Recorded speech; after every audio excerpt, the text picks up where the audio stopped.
Do something different the next 90 days than you did the last 90 days, like picking up the books to read. Do something different, like the new health disciplines, relationship with your family, whatever it is, doesn't matter how small it is. If you'll start doing different things with the same circumstances, since we cannot change the circumstances, but we can change ourselves. We can change what we do. And then he gave me another secret to success when he said, what you have at the moment, Mr. Rohn, you've attracted by the person you've become. What you have at the moment, you've attracted by the person you've become. Few little simple principles here. Once you understand these, it starts to explain so much. Now, sometimes it's a little tough to take, blaming yourself instead of the marketplace, taking responsibility instead of putting it off on someone else. That transition sometimes is a challenging mission. And this one was a little tough for me. Shoaff said, here's the secret, Mr. Rohn. Learn to work harder on yourself than you do on your job. Once I got that, it turned my life around. Learn to work harder on yourself than you do on your job.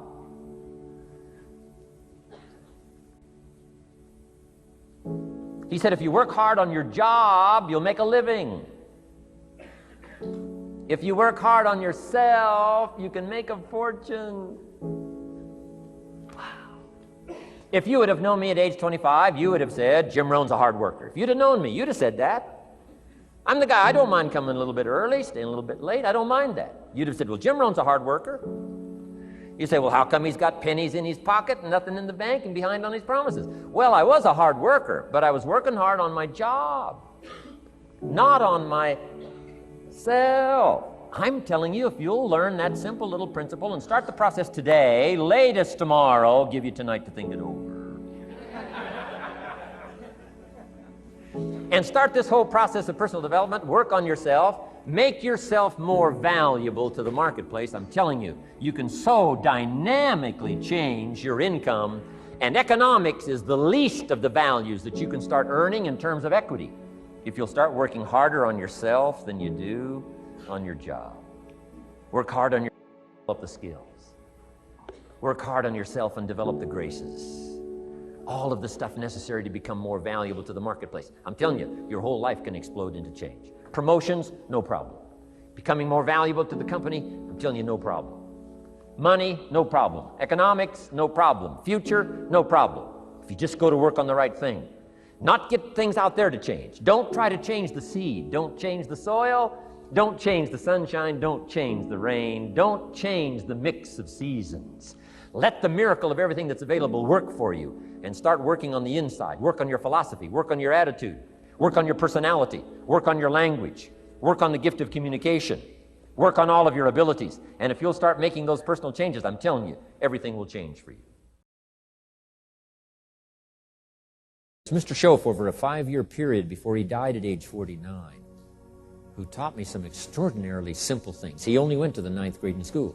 Never finished high school, never went to college, never went to university. So he put his ideas and his experiences in very simple language, which I think for me, a kid from the farms of Idaho, that simplicity was so important. Because if it would have been technical, I'd have missed it. If it would have been mystic, I would have, backed away. But it was just basic, blunt, ABC, familiar stuff that I hadn't thought of before. And he did start to remind me, and those ideas changed my life. Mr. Shoaff was the one when I said, this is all they pay. He said, you've been working 6 years, Mr. Rohn, how come you're not doing better? And I said, this is all the company pays. He says, well, that's not true. I said, no, this is my paycheck. This is all the company pays. He said, no, this is all the company pays you. I thought,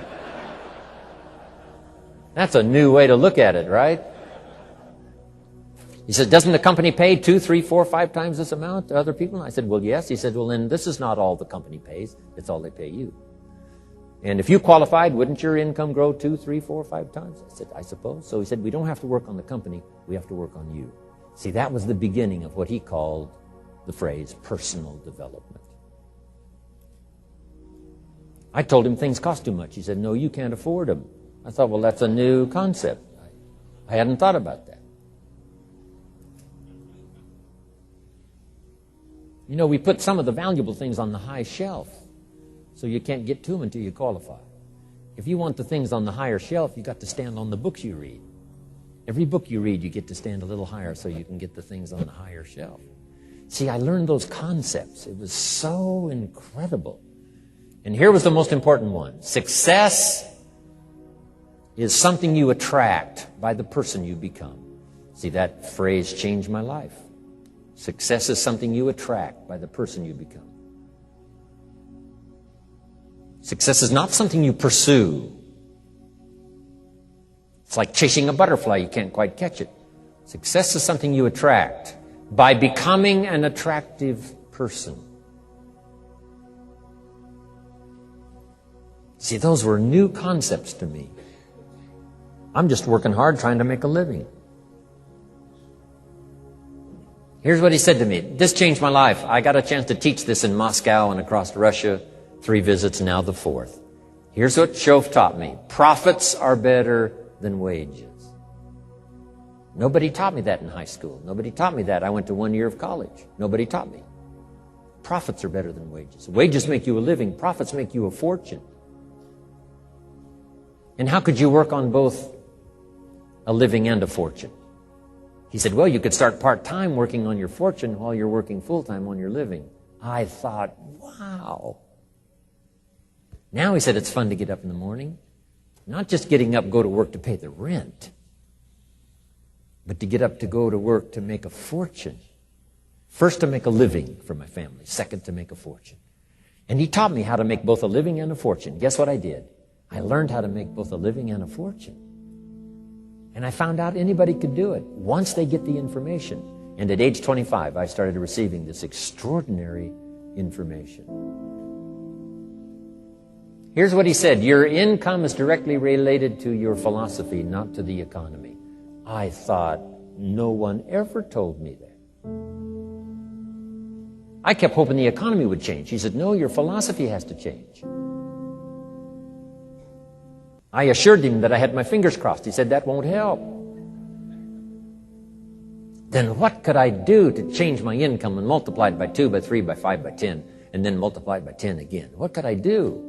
And he started giving me the disciplines and the process of learning the skills to change my life. This was an extraordinary man. Those were extraordinary times for me.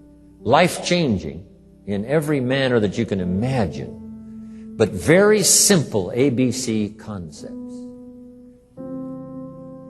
Here's what I learned. Not to search for the exotic until you've discovered the basic.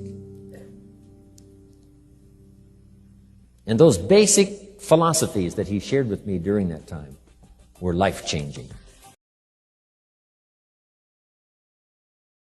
Success is something you attract by the person you become. Success is not something you pursue, chase, run after. Success is something you develop, something you become. You attract success.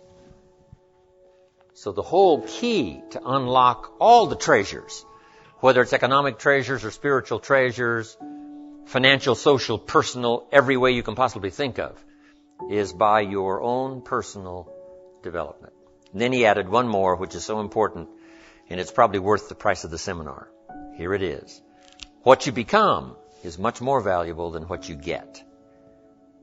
What you become is much more valuable than what you get. The major question to ask on the job is not what am I getting here. The major question to ask on the job is what am I becoming here. Not what am I getting, what am I becoming.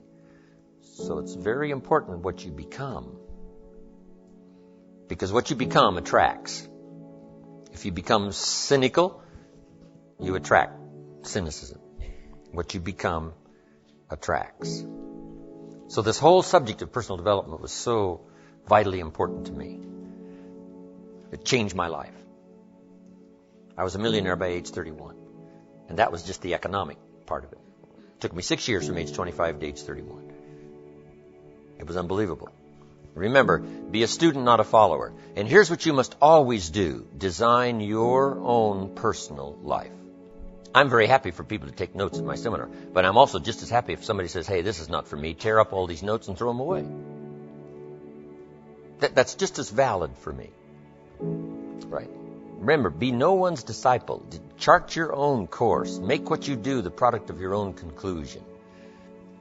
What I'm saying here is be your own person.